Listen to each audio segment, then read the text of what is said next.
একটা শহর ছিল একদম ধূসর। মানুষ, গাছ, বাড়ি, এমনকি রোদও। কেউ কখনো হাসত না। সবার মুখে একটা কথাই শোনা যেত, রং মানেই নষ্টামো। একদিন ছোট্ট রিমি স্কুল থেকে ফিরছিল। তার হাতে ছিল স্কুল ব্যাগ, মুখে ছিল কৌতূহল।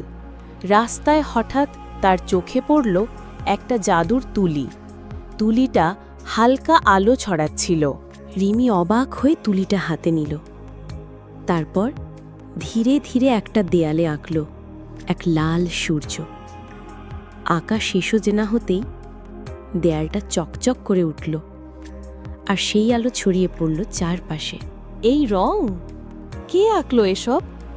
এত রঙিন কেন হয়ে গেল? সবার চোখ বড়, শহরটা বদলে যাচ্ছে। তখনই এক বৃদ্ধা এগিয়ে এলেন।